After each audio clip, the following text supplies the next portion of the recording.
Hi guys, I welcome you all to a brand new video. इसमें मैं ये बात करने वाली हूँ कि आप अपना पहला इन्वेस्टमेंट पोर्टफोलियो कैसे बिल्ड करें।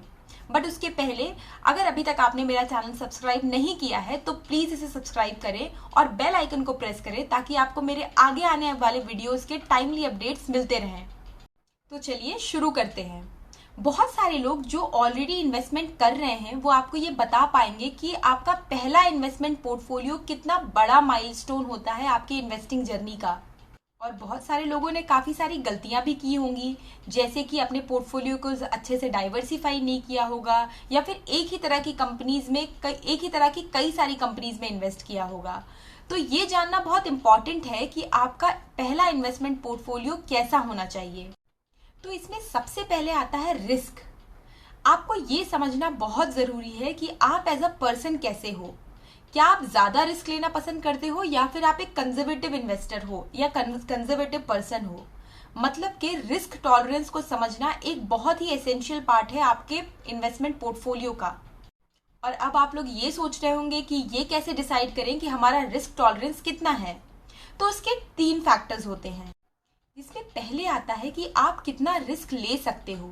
ये डिपेंड करता है आपकी एज, आपकी अर्निंग और आपके फाइनेंशियल स्टेटस पे।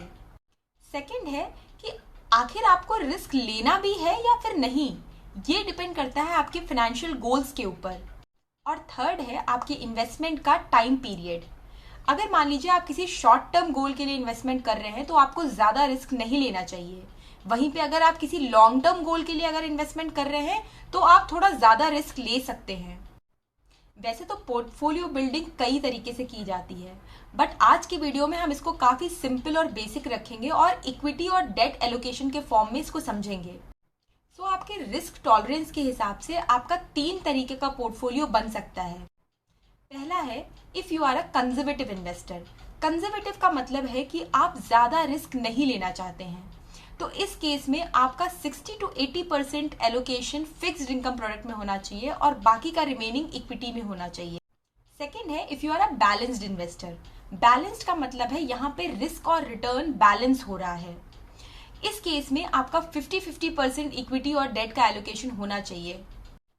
थर्ड है if you are an aggressive investor. ये एक रिस्क टेकर का पोर्टफोलियो होता है।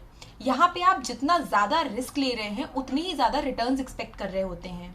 इस केस में ऑब्वियसली आपका ज़्यादातर पोर्टफोलियो इक्विटी साइड में एलोकेटेड होता है और कम पोर्शन आपके पोर्टफोलियो का फिक्स्ड इनकम प्रोडक्ट में एलोकेटेड होता है।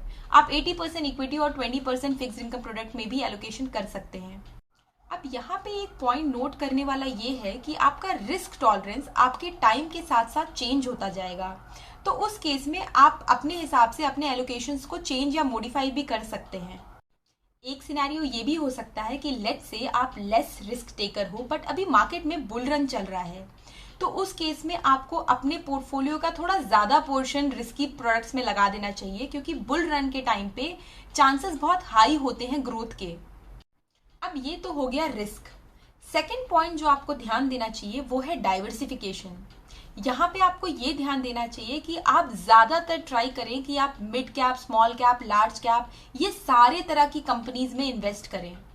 एक और जो इम्पॉर्टेंट पॉइंट है वो ये है कि या फिर आप म्यूचुअल फंड में इन्वेस्ट कर रहे हो या फिर आप डायरेक्टली स्टॉक्स पिक कर रहे हो, आपको बिना रिसर्च किए हुए कभी भी इन्वेस्टमेंट नहीं करना है। जब तक आप अपने रिसर्च के बारे में कॉन्फिडेंट ना हो तब तक आप कभी भी इन्वेस्टमेंट ना करें, चाहे वो म्यूचुअल फंड में कर रहे हो या फिर स्टॉक्स में। अब ये तो हो गई फर्स्ट पोर्टफोलियो कैसे बनाएं उसकी बात।